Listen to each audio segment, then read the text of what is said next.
ధరావత్ రవి ఉంటారు. ఈ ధరావత్ రవి ఇందిరమ్మ ప్రభుత్వం వచ్చిన తర్వాత నా దగ్గరకే సుమారు 100 మందితో ఒక 4-5 సార్లు సెక్రటేరియట్లో ఉన్నప్పుడు వచ్చారు అధ్యక్ష.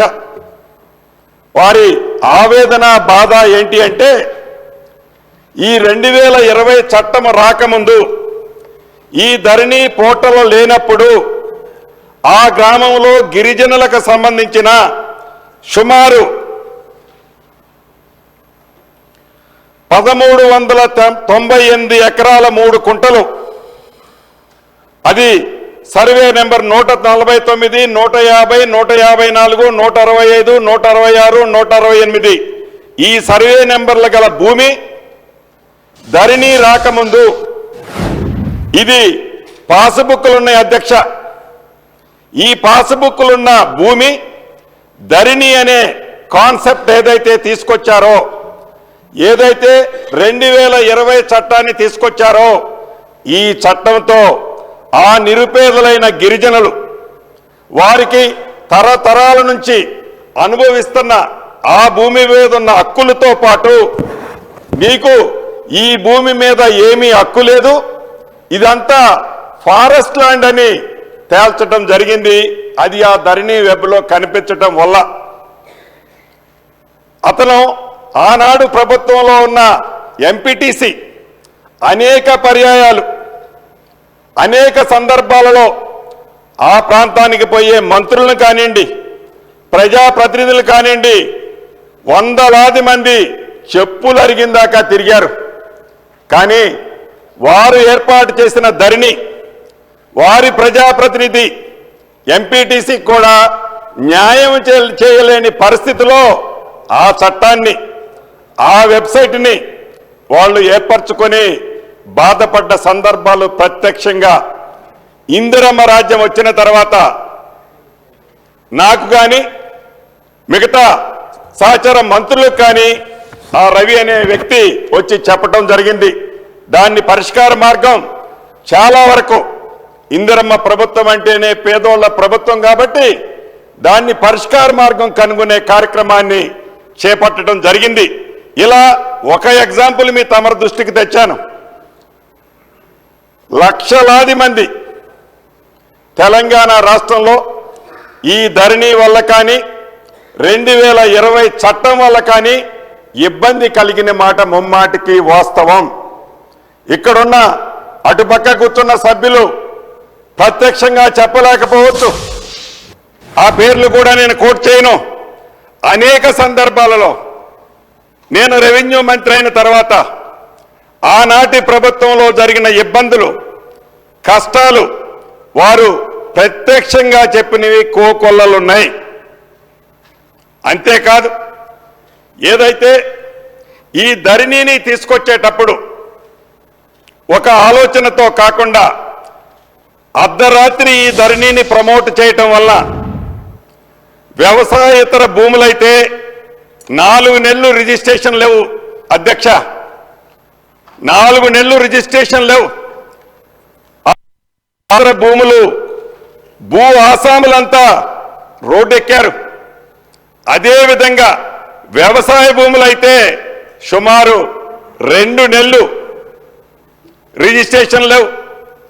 దాంతో సామాన్య ప్రజానికం, భూముల మీదే ఆధారపడ్డ ప్రజానికం ఆ భూమిలో కొద్దో గొప్ప అమ్మి తన కొడుకు పెళ్ళో బిడ్డ పెళ్ళో చేయాలనుకునే వాళ్ళు ఆ సౌకర్యం లేని కారణంగా చదువుల కోసం ఆ కొద్ది ఆస్తిని అమ్మి తన పిల్లల ఉజ్వల భవిష్యత్తు కోసం ఆ ఆస్తి అమ్ముకోవాలంటే ఈ ధరణి పోర్టల్ వల్ల, ఆనాటి 2020 చట్టం వల్ల సామాన్య ప్రజలు ఎంత ఇబ్బంది పడ్డారు అన్నది మనకు తెలియంది కాదు.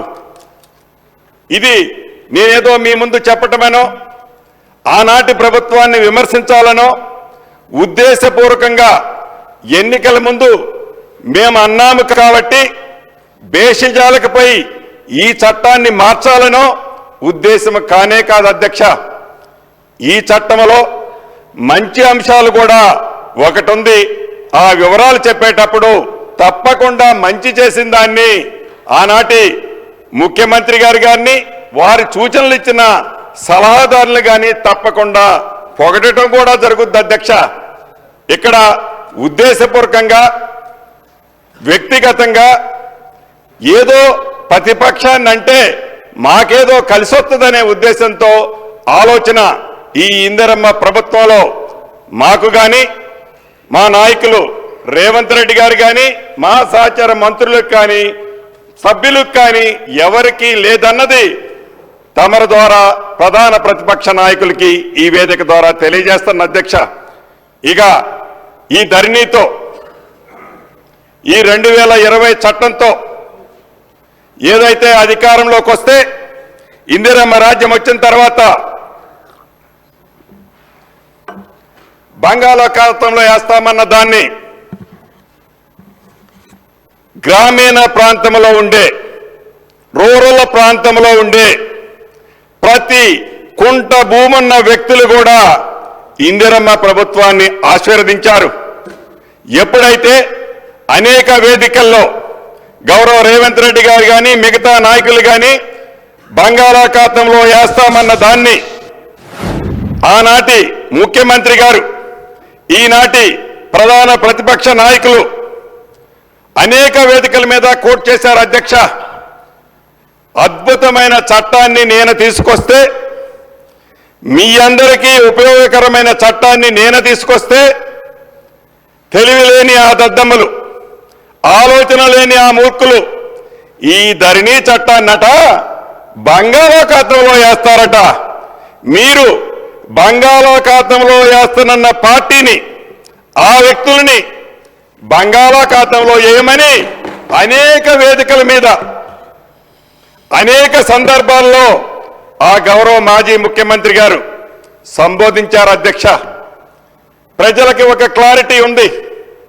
ఒక చట్టము చేసినా ఒక జీవో ఇచ్చినా ఒక మెమో ఇచ్చినా పరిపాలనా దక్షులుగా ఉన్న మనం మన సొంత అభిప్రాయాలు సామాన్య ప్రజల మీద రుద్దితే సామాన్య ప్రజల అభిప్రాయాలకు భిన్నంగా నిర్ణయాలు తీసుకుంటే ఫలితాలు ఎలా ఉంటాయో ప్రత్యేకంగా నేను చెప్పనవసరం లేదనుకుంటా అధ్యక్ష. ఆ ఫలితాలు ఏదైతే ఇందిరమ్మ రాజ్యం తెలంగాణ రాష్ట్రంలో వచ్చిన దాంట్లో 4 కారణాలుంటే ప్రధానమైన కారణం ఈ ధరణి ఈ 2026 చట్టమని తమర ద్వారా ఈ సభలో ఉన్న నా సహచర మిత్రులకే కాదు ఓట్లేసి గడిచిన ఎన్నికల్లో తెలంగాణ రాష్ట్రంలో ఇందిరమ్మ ప్రభుత్వాన్ని తెచ్చుకున్న ప్రతి ఒక్కరికి తెలుసు కాబట్టి మరొక్కసారి దాన్ని గుర్తు చేయాల్సిన బాధ్యత నా మీద ఉంది కాబట్టి తమరికి సవినయంగా ఈ సభలో ఉన్న సభ్యులకి వివరించుకుంటున్నాను అధ్యక్ష. ఇక ప్రధానంగా ఏదైతే ఈ తెలంగాణ భూభారతి 6/6/2024 చట్టంలో కొన్ని ప్రధానమైన అంశాలని తమర ద్వారా ఈ సభలో ఉన్న సభ్యులకే కాకుండా రాష్ట్రంలో ఉండే లక్షలాది రైతన్నలకు భూమినే నమ్ముకొని భూమే వారి జీవితం అనుకునే వారికి ఉపయోగపడే విధంగా కొద్దిగా టైం తీసుకున్నా అనుకున్న టైంకి ఈలేకపోయినా సంవత్సరం అయింది ఇంకా మీ చట్టం ఎప్పుడు తీసుకొస్తారు ధరణి ఎప్పుడు బంగాళాఖాతంలో వేస్తారని అనేక సందర్భాల్లో అనేక మంది మిత్రులు వేదిక మీద కూడా దాన్ని వక్ర రూపంలో మాట్లాడారు అధ్యక్ష. లేట్ అయిన మాట వాస్తవం. నాకు తెలిసి ఏదైతే ఈ ధరణిని ఈ చట్టాన్ని తయారు చేసే దాంట్లో ఒక కమిటీని కాన్స్టిట్యూట్ చేశాము. ఆ కమిటీ అనేక పర్యాయాలు నాకు తెలిసి 22-23 సార్లు ప్రజల నుంచి వివిధ అభిప్రాయాలు సేకరించిన తర్వాత కూడా 22-23 సార్లు డ్రాఫ్ట్లు మారుస్తూ రాత్రి కూడా 1-2 అంశాల్లో పరిపరి విధాలు ఆలోచించి సామాన్య ప్రజలకు ఇబ్బంది కలగకుండా ఉండే విధంగా ఈ చట్టాన్ని తేవాలని ఆ దిశలో లేట్ అయిందే తప్ప చట్టాన్ని సభలో ప్రవేశపెట్టాలి అనుకుంటే ఏదో ఒక చట్టం ప్రజల మీద సామాన్యుల మీద రుద్దాలి అని అనుకుంటే ఇంత టైం పట్టి ఉండేది కాదు అధ్యక్ష. ఎందుకంటే ఒక చట్టాన్ని చేసేటప్పుడు ఆ చట్టంలో గతంలో జరిగిన పొరపాట్లు మళ్ళీ తిరిగి పునరావృతం కాకుండా ఉండే విధంగా పరిపరి విధాలుగా ఆలోచించి ప్రతి లైను క్షుణ్ణంగా పరిశీలించి అనుభవజ్ఞులైన అధికారులే కాదు మేధావులతో చర్చించి ఈ చట్టాన్ని తయారు చేయటం జరిగింది అని తమరి ద్వారా మరొక్కసారి ఈ సభలో ఉన్న సభ్యులకి రాష్ట్ర ప్రజలకి కూడా తెలియజేస్తున్నాను అధ్యక్ష. ప్రధానంగా కొన్ని అంశాలు తమరి ముందుంచుతాను. ఈ 2020 చట్టంలోని తప్పులని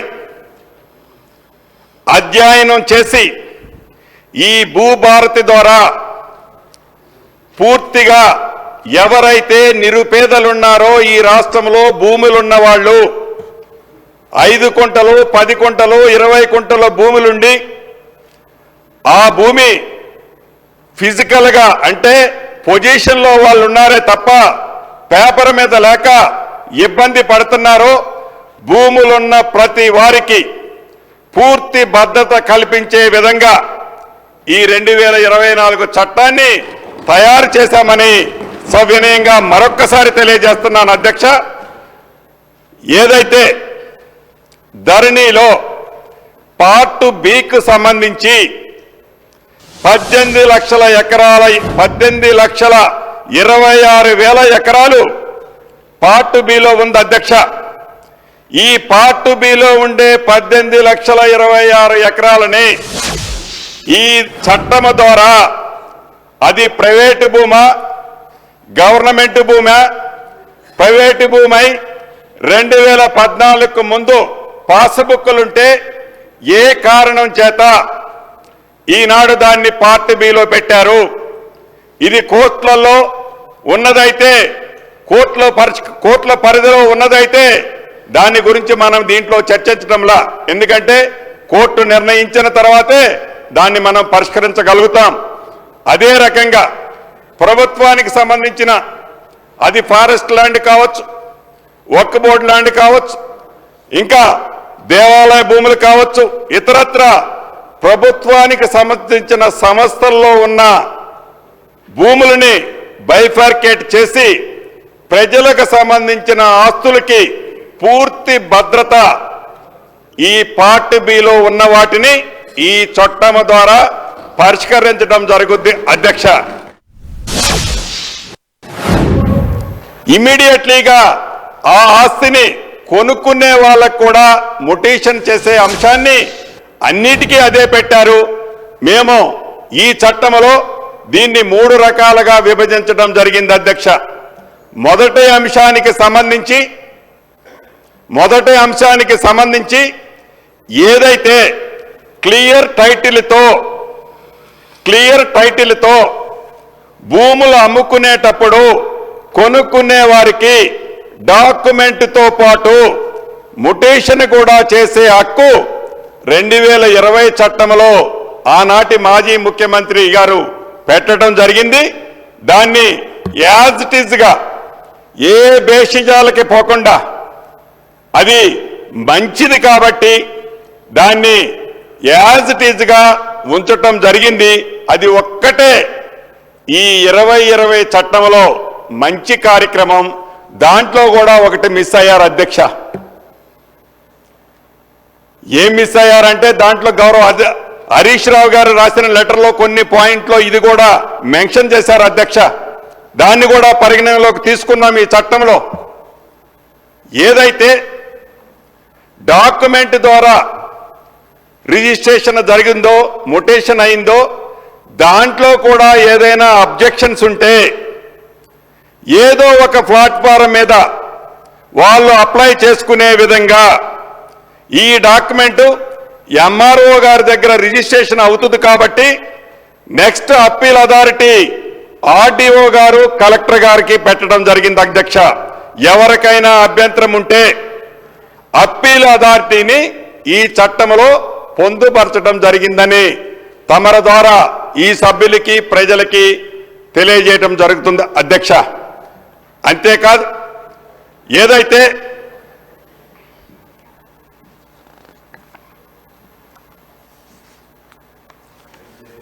వారసత్వ పరంగా వంశపారంపర్యంగా ఏవైతే భూములు సంక్రమిస్తాయో ఆ కుటుంబానికి వస్తాయో ఆ వచ్చే భూములు ఏవైతే ఉన్నాయో ఆ భూములు వారు రిజిస్ట్రేషన్ చేసేటప్పుడు గత చట్టంలో సేమ్ ఇందాక డాక్యుమెంట్తో ట్రాన్స్ఫర్ అయ్యేది ఎలా ఉందో అదే విధంగా ఇక్కడ కూడా పొందుపరచడం ఆనాటి 2020 చట్టంలో ఉంది అధ్యక్ష.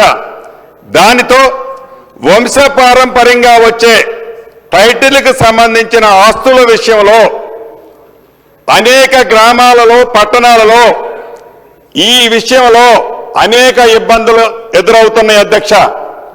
ఆ కారణంగా వంశపారంపర్యంగా ఏ ఆస్తులైతే వస్తున్నాయో ఏ ఆస్తులైతే రిజిస్ట్రేషన్ చేస్తున్నారో దాన్ని యాజ్ ఇట్ ఈజ్ గా స్పాట్లోనే ముటేషన్ చేయకుండా వంశపారంపర్యంగా ఎంతమందికి ఆ ఆస్తి మీద హక్కుందో ఒక్కసారి పునఃపరిశీలన చేసుకొని దానికి కూడా ఒక కట్ ఆఫ్ డేట్ పెట్టి ఆ కట్ ఆఫ్ డేట్ ప్రకారం దాన్ని ముటేషన్ చేయాలనేది ఈ చట్టంలో పొందుపరచబడింది అధ్యక్ష.